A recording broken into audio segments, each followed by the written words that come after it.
பெற்றோர் எங்கட ஜெனரேஷன் உலகத்தை பார்க்குற விதம் ஒரு விதம். HNBF லீசிங் குறைந்த வட்டியில் அதிக லீசிங் தொகை வழங்கும் ஒரு நாள் சேவை. அதில் ஒரு பிழையும் இல்லை. பட் என்ன, நாங்கள் வளர்ந்து அந்த காலப்பகுதியில் இருந்த ஆப்பர்ச்சுனிட்டிஸ் அப்படி, சமூகம் இருந்தது அப்படி. ஆனால் இப்போ உங்களுக்கு தெரியும், முந்தின மாதிரி இல்லை. உலகம் மிக வேகமாக மாறிக்கொண்டு வருது. அப்போ நிச்சயமாக உங்களோட பிள்ளைகள் எக்ஸ்போஸ் பண்ணப்பட்டிருக்கிற உலகம் முற்றிலும் மாறுபட்ட உலகம். அவர்களுக்கு இருக்கிற வாய்ப்புகள் வேற, அவர்களுக்கு இருக்கிற சவால்கள் வேற, வரப்போற சவால்கள் வேற. இதை நாங்கள் விளங்கி கொள்றதுன்றது மிக மிக கஷ்டமான விஷயம். ஆனால் நிச்சயமாக உங்களோட அனுபவமும் எங்களோட வாழ்க்கை முறைகளும் எத்தனையோ விஷயங்கள் நாங்கள் பிள்ளைகளுக்கு சொல்லி கொடுக்கலாம். என்ன பிரச்சனை என்றால், எங்களுக்கும் பிள்ளைகளுக்கும் இடையில இருக்கிற உறவு எந்த அளவுக்கு ஆரோக்கியமான உறவா இருக்குது. நாங்கள் ஒரு ஃப்ரெண்ட்ஷிப்பான உறவை 11-12 வயசுல இருந்து கட்டி எழுப்ப துவங்கினால் உங்களுக்கு தெரியும். இப்போ நாங்கள் யார்கிட்ட இருந்து நீங்கள் அட்வைஸ் கேட்பீங்க, ரைட்? யார்கிட்ட நல்ல உறவு இருக்கோ, யாரில் உங்களுக்கு நம்பிக்கை இருக்கோ, ஏச மாட்டினம் என்ன குற்றமாக பார்க்க மாட்டினவண்டாக்கிட்ட தான் நாங்கள் போய் அட்வைஸ் கேட்போம். அப்போ பெற்றோர்ன்றதுக்காக மட்டும் அது எங்களுக்கு வராது.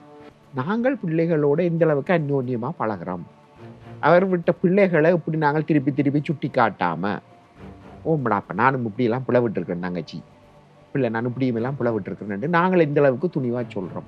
இன்றைக்கு ஓ லெவல் திருப்பி வந்தால் ஓ லெவல் டென்ஷனில் வருவினோம். நான் கேட்போம், உங்களோட அம்மாவுக்கு என்ன ரிசல்ட்ஸ், அப்பாவுக்கு என்ன ரிசல்ட், பிள்ளைக்கு தெரியாது, சொல்கிறே இல்லை. ஏன்? நாங்கள் எங்கட குறைஞ்ச ரிசல்ட்ஸ் சொன்னால் பிள்ளை மோட்டிவேட் ஆகாது. அப்போ நாங்கள் எந்த அளவுக்கு ஒரு ஒழிச்சு, அப்போ நம்பகத்தன்மையான உறவு எப்படி வரும்? அப்போ நாங்கள் எதிர்நோக்கிய சவால்கள் என்ன? நாங்களும் சாதாரண மனிதர்கள் தான். இன்றைக்கு நாங்கள் ஓகேயா இருக்கிறோம். சரி, ஓ லெவலில் 2 CO 3 CO 2 3 எடுத்துட்டு ஒழுங்கா நாங்கள் உங்களை வளர்த்தெடுத்து சரி நாங்கள். ஸோ அந்த நம்பிக்கையை பிள்ளைகளுக்கு கொடுக்கறதுக்கான ஒரு அருமையான வாய்ப்பை நாங்கள் இங்கே இழக்கிறோம். அதாவது பிள்ளைகளோட தொடர்ச்சியான ஒரு அந்யோன்யமான தொடர்பை பேணி கொண்டு வர வேண்டும். எல்லாத்துலேயும் குற்றம் காண்டு எல்லாத்துலேயும் பிள்ளை சொல்லி கொண்டிருந்தா பிள்ளை உங்கள்கிட்ட வந்து அட்வைஸ் கேட்காது.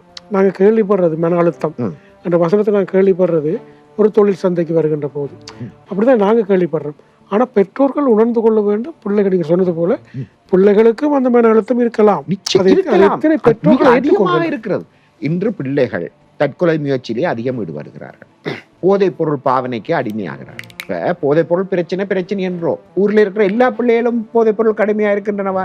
இல்லை. குறிப்பிட்ட சில பிள்ளைகள் தான் அடிமையாகின்றன. சில பிள்ளைகள் அதிலிருந்து வெளியாகியும் இருக்கிறார்.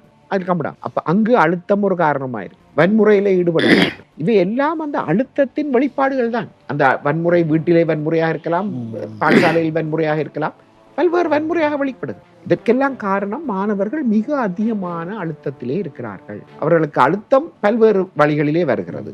பாடசாலைகளிலே அழுத்தம் வருகிறது. அங்கு புலிங், ஆசிரியர் பாவிக்கின்ற சொற்பிரயோகங்கள் ஒரு பிரச்சனை.